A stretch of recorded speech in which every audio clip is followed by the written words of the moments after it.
Have you ever paused to wonder, did every fallen angel truly remain fallen? What if, hidden beneath the hush of countless celestial centuries, there was one being who descended with Lucifer, but somehow returned, not cast out, not condemned, but welcomed back into heaven bearing something so dark, so perilous, that it had to be locked away before humanity even stood upright. His name is Namtael, and the mystery he carries could upend everything we believe about the Great War in heaven and why it has never truly ended. But why does Scripture remain silent about him? Why would heaven receive a fallen one again? And most of all, what did he encounter in the abyss that heaven is so determined to keep hidden? If you're bold enough to continue, I'll lead you into a tale once murmured by ancient mystics, alluded to in forgotten scrolls, and feared even by the watchers themselves. But first, welcome to Bible Mysteries, where we pull back the veil of Scripture to uncover the strange, the hidden, and the extraordinary.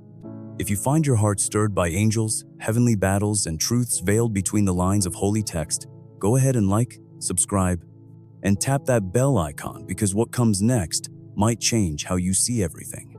Who was Namtael? Long before the earth drew its first breath, before the stars were strewn across the heavens like gemstones on velvet, Namtael walked within the sacred inner courts of heaven. He wasn't a warrior like Michael, nor a herald like Gabriel. Namtael was something subtler. He was a guardian of the scrolls, a keeper of divine memory, time, and eternal prophecy. His name meant God's recorder, a celestial scribe, who did not merely document events but intentions. He saw what lay ahead, yet was forbidden to intervene. He wandered through the corridors of the eternal palace, witnessing galaxies bloom in silence, inscribing the choices of every angel long before they knew they'd make them. But Namtael carried one fatal flaw. He felt too deeply. He wasn't aloof like many of the scribes. He delighted in the beauty of what was made. He gazed with awe at the intricacy of humanity, so fragile, so flawed, yet unimaginably sacred. And when Lucifer began to seed questions among the angels, Namtael didn't rise to condemn him. He listened, not because he agreed, but because he longed to understand. And that was the beginning of the end. Let me ask you something personal. Have you ever stood at the center of two sides, torn not from indecision, but because you saw truth dwelling in both camps? That was Namtael. He didn't fall because he sought evil. He fell because his heart was divided. And when the day of the great rebellion came, when 1/3 of the heavenly hosts were cast down like stars from the night sky, Namtael was among them, but not for the reason you think. When heaven split open with the sound of war, it wasn't fire or fury that first consumed Namtael. It was silence, the kind of silence that settles after trust is broken, the kind of silence where even time seems to hold its breath. Namtael did not descend with defiance like Lucifer. He did not shout with rage or call for vengeance. He simply fell, his scrolls still clutched tightly in his arms. He witnessed Michael's blade slice through constellations, saw the radiance of countless angels turn into wrath, and though he never lifted a hand against heaven, neither did he stand in its defense. And so Namtael was counted among the fallen, but unlike the others who gloried in their fall, who shrieked, clawed, and burned with fury, Namtael remained still. He descended not with fury, but with grief. Picture it: an angel, entrusted with divine memory, hurled into a realm where memory is distorted, where nothing remains as it was. This was the abyss. Not hell, not the lake of fire, something even more dreadful, a space in between, where the fallen linger, where time disintegrates, where regret becomes a never-ending prison. The ancients called it the outer darkness, a place where the watchers were bound.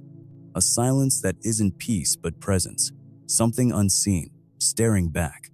And Namtael wandered, scrolls against his chest. He tried to write, but the ink dissolved.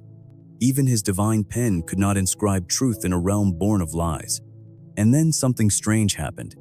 Namtael was never claimed by Lucifer. The morning star, arrogant and possessive, gathered many of the fallen as his own: Azel, Samael, Astaroth. They gave him allegiance. But Namtael walked alone. The demons distrusted him, and heaven had barred its gates. He became a legend even among the damned, the scribe without a throne. But somewhere deep in that vast and voiceless dark, Namtael found something even Lucifer had missed: a door, not made of stone or light but a veil, a breach where the laws of heaven and the depths of hell intersected, just for an instant. and beyond it, a whisper. Not angelic, not demonic, something older. A voice that didn't seduce, didn't curse. It simply asked, "Why do you still carry the scrolls?" Namtael responded without words, "Because if I do not remember the truth, no one will." And then, the whisper changed.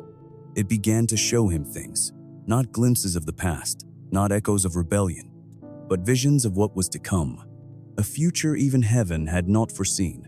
A war that would make the first rebellion look like a ripple.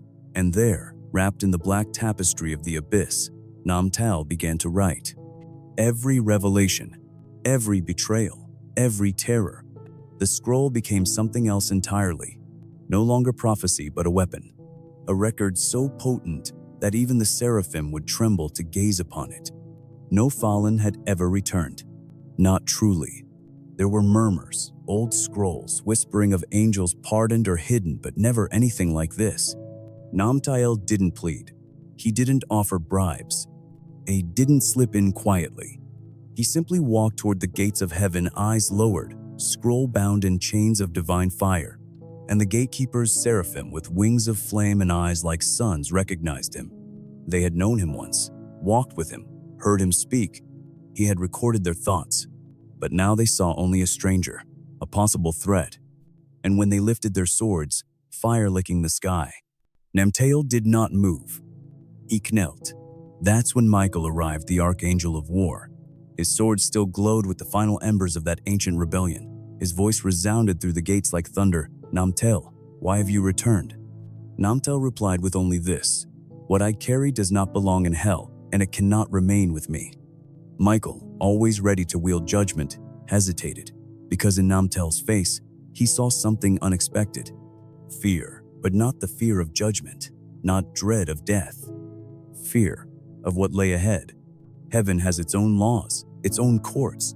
So Namtael was brought before the throne. The Book of Enoch tells us what becomes of those who approach the throne after rebellion.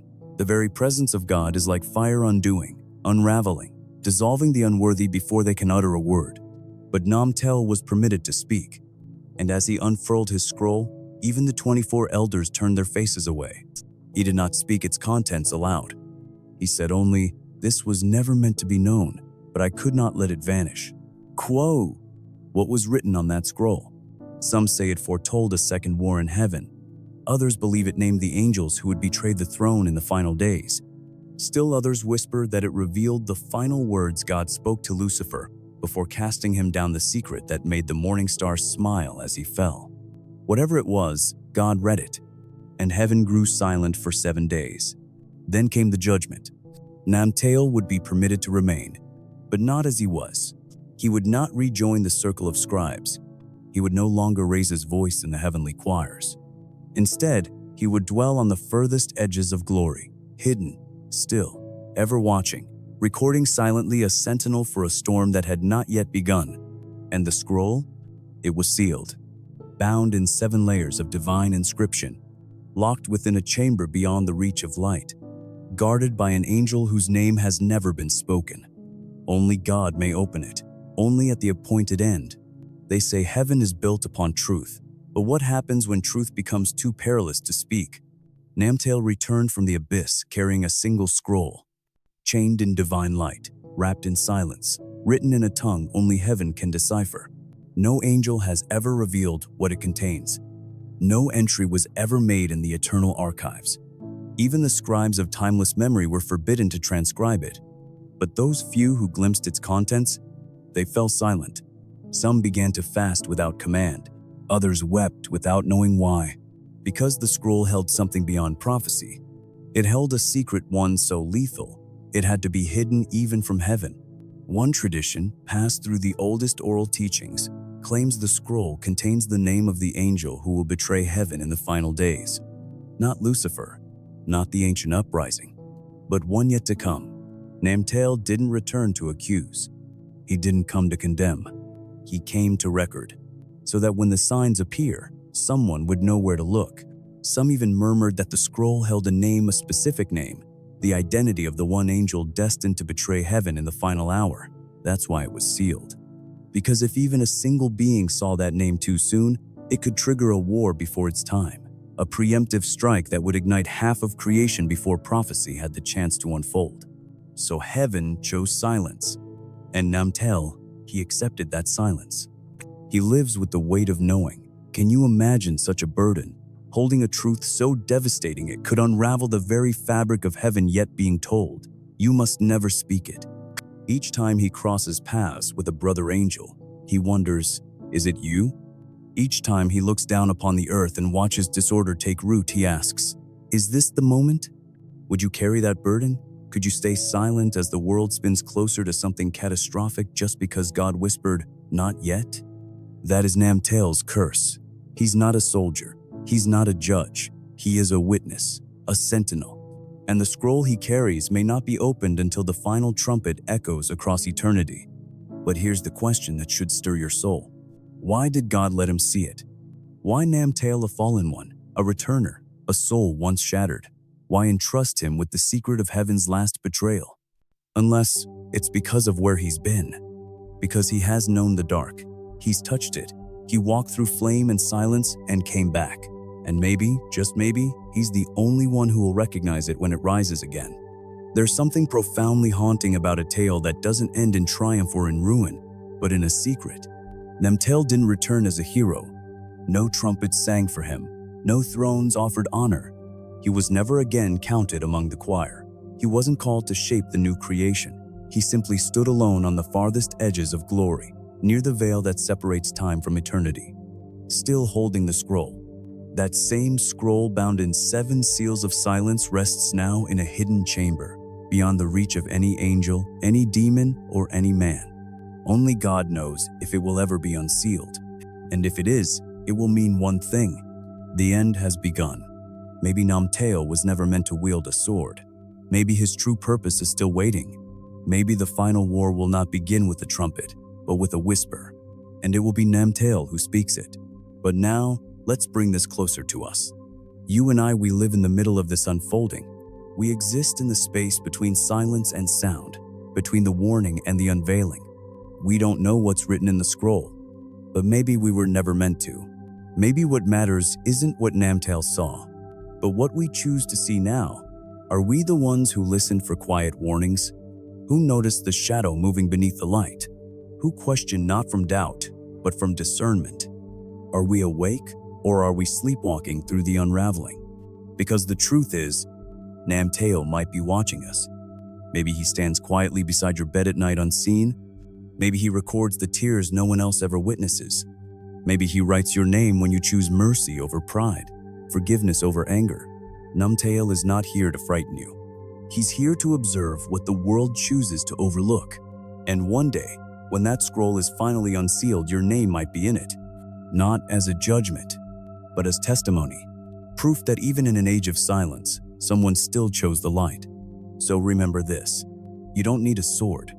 You don't need wings. You only need eyes that see and the courage to remember what so many have forgotten. That heaven is still watching.